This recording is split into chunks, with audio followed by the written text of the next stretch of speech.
حضرت ابی سعید خدری رضی اللہ تعالیٰ عنہ راوی، آپ فرماتے ہیں کہ آقا کریم صلی اللہ علیہ وسلم کے چند غلام اصحاب رسول ایک سفر پہ مامور تھے، رستے میں پڑاؤ کیا، ایک مقام پہ سکونت اختیار فرمائی، اہل علاقہ نے ان کی ضیافت نہ فرمائی، ان کی مہمان نوازی نہ فرمائی۔ اتفاق سے اس علاقے کا جو سردار تھا اسے ایک زہریلے کیڑے نے کاٹا، 100 جتن کیے، اسے افاقہ نہ ہوا۔ جب وہ نا امید ہو چکے تو انہوں نے کہا یار ہمارے اس علاقے میں یہ مسافر لوگ آئے ہیں، ان سے رابطہ کر لیا جائے، ممکن ہے ان کے پاس کوئی اس کا حل موجود ہو۔ وہ صحابہ کے پاس آئے، عرض گزار ہوئے کہ جناب ہمارے سردار کو ایک زہریلے کیڑے نے کاٹا ہے، ہم نے بڑی کوشش کی ہے لیکن وہ تکلیف دور نہیں ہوئی، تو کیا آپ کے پاس اس کا کوئی حل ہے؟ تو صحابہ نے کہا ہاں بھئی توجہ میری طرف رکھیے، ہمارے پاس حل ہے۔ کیا حل ہے؟ کہا ہم دم کریں گے آپ کا مریض ٹھیک ہو جائے گا۔ کیا کریں گے؟ بھائی توجہ میری طرف رکھیے، کیا کریں گے؟ دم کریں گے، آپ کا مریض ٹھیک ہو جائے گا۔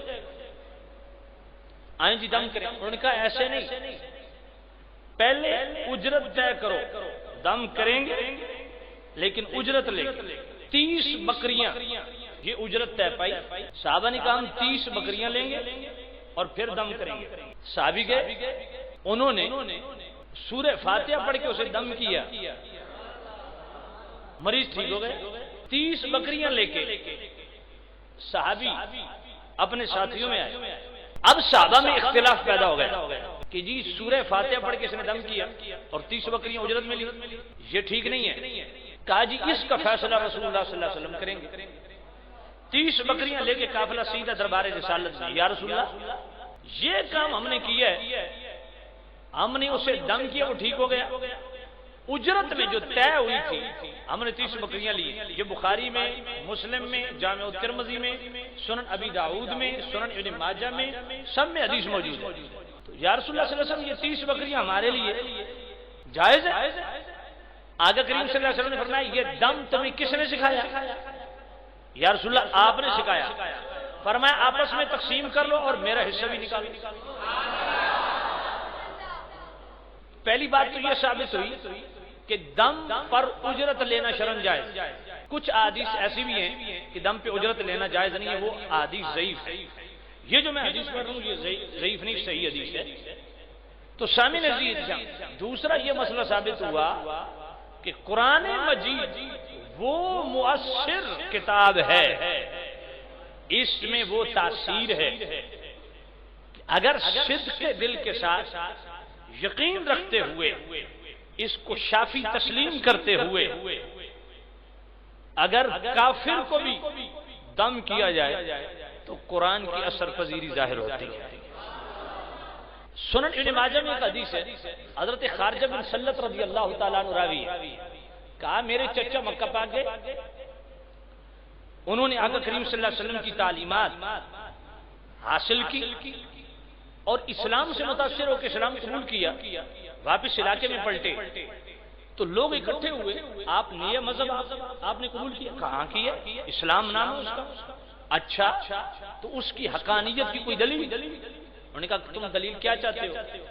کہا ہمارے ہاں ایک پاگل ہے سنگلوں میں جکڑا ہوا ہے ایک عرصے سے، تو کیا تمہارے پاس تمہارے مذہب اسلام نے کوئی ایسی چیز دی ہے کہ وہ ٹھیک ہو جائے؟ کہا بالکل ہے۔ وہ صحابی رسول گئے، خارجہ بن سلت رضی اللہ تعالیٰ عنہ کے چچا خارجہ بن سلت بعد میں مسلمان ہوئے، وہ کہتے ہیں میں بھی ساتھ تھا۔ وہ وہاں گئے، انہوں نے 3 مرتبہ سورہ فاتحہ پڑھ کے دم کیا تو اس نے کہا یار مجھے آپ نے جھگڑا کیوں ہے، میں ٹھیک ہوں، مجھے کھولو۔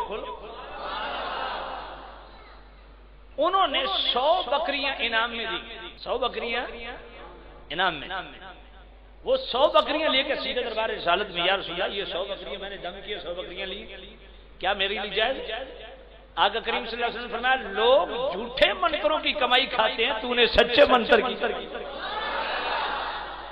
سامع نزیت شاہ امام ابن منذر اور امام مردوے روایت کرتے ہیں کہ آقا کریم صلی اللہ علیہ وسلم کے پاس ایک غلام حاضر ہو، یا رسول اللہ مجھے سینے کی تکلیف ہے۔ حضور نے فرمایا قرآن مجید کی تلاوت کو لازم پکڑو کیونکہ رب کا قرآن ہے شفاء لما فی الصدور، قرآن تمام سینوں کی بیماریوں کا علاج۔ اسی طرح حضرت واصلہ شعب الایمان میں امام بہقی رحمۃ اللہ علیہ سے نقل کرتے ہیں، حضرت واصلہ رضی اللہ تعالیٰ وہ فرماتے ہیں کہ ایک شخص حلق کے درد کی شکایت لے کے حضور کی بارگاہ میں حضرت رسول مجھے گلے کی تکلیف ہے، حضور نے فرمایا قرآن مجید کی تلاوت لازم پکڑو کیونکہ قرآن مجید کی تلاوت میں شفا ہے۔ امام بہقی ہی لکھتے ہیں کہ حضرت خیثمہ رضی اللہ تعالیٰ عنہ کافی دنوں سے بیمار تھے، اور حضرت طلحہ بن مصرف رضی اللہ تعالیٰ عنہ ان کی اکثر بیمار پرسی کے لیے جایا کرتے تھے۔